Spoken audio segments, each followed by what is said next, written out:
Assalamualaikum warahmatullahi wabarakatuh. Perkenalkan, nama saya Reski Amalia dengan NIM 220333021. Islam sebagai way of life merupakan ajaran yang memberikan petunjuk, arah dan aturan-aturan syariat pada semua aspek kehidupan manusia guna memperoleh kebahagiaan dunia dan akhirat.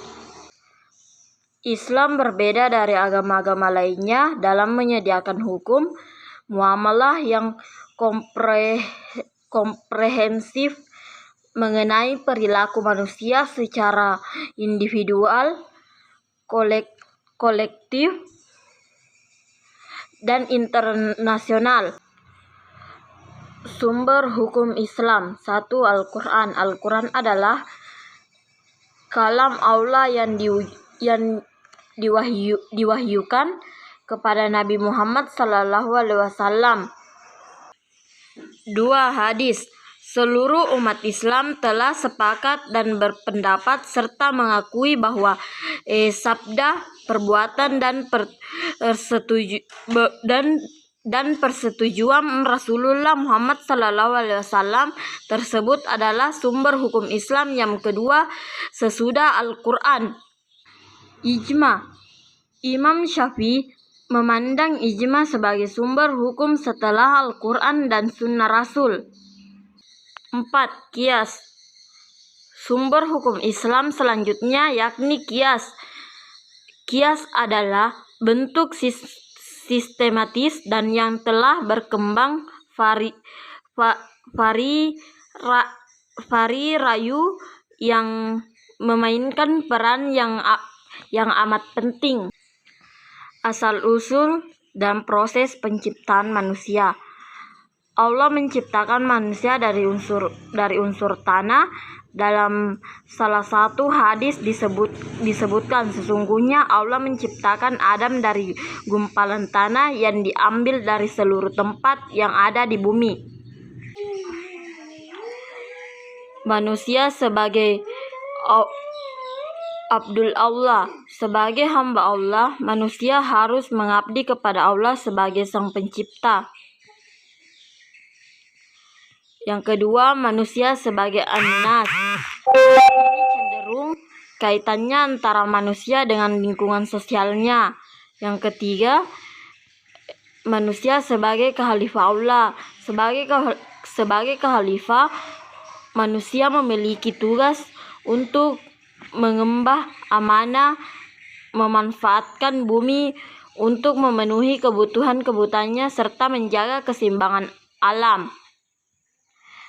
Yang keempat, manusia sebagai al-insan.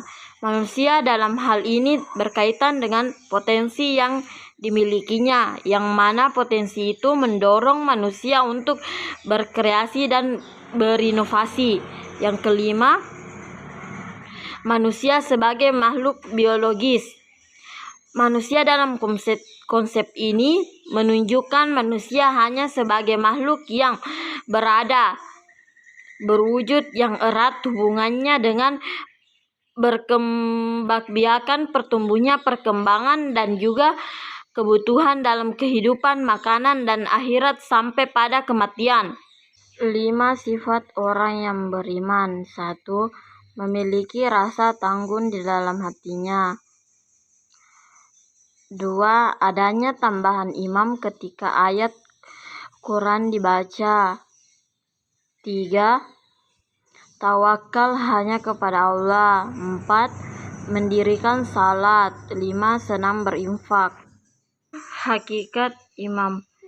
Imam secara etimologi artinya percaya, berkaitan erat dan tidak bisa dipisahkan dari pengenalan dan mengetahui. Dalam arti kepercayaan terhadap sesuatu itu tumbuh dengan didasari pengetahuan dan pengenalan terhadapnya. Jika seorang mempercayai sesuatu maka dia mengetahui dan mengenalnya. Dan Kaisya Jami al-Sahih Imam Al-Bukhari disebutkan bahwa kadar dan tingkat keimanan seorang kepada Allah itu tergantung pada sejauh mana kadar pengetahuan dan pengenalan marifatullah orang tersebut kepada Allah. Ada 3 macam tauhid, yaitu tauhid rububiyah, yaitu mengesahkan Allah dalam segala perbuatannya dengan meyakini bahwa Dia sendiri yang menciptakan segenap makhluk. Yang kedua,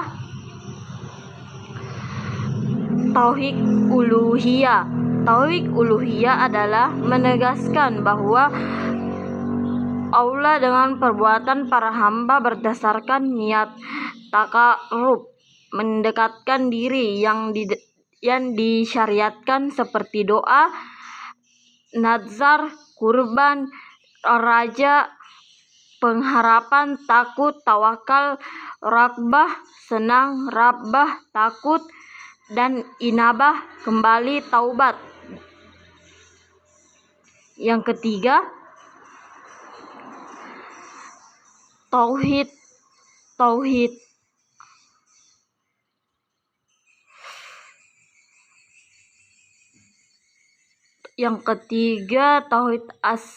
asma wa sifat, yaitu beriman kepada nama-nama Allah dan sifat-sifatnya sebagaimana yang diterangkan dalam Al-Quran dan sunnah Rasulnya, menurut apa yang pantas bagi Allah, tanpa tawil dan tahlil, menghilangkan makna atau sifat Allah tanpa takyif, mempersoalkan hakikat asma dan sifat Allah dengan bertanya bagaimana, dan tamsil merupakan Allah dengan makhluknya berdasarkan firman Allah. Dan terima kasih.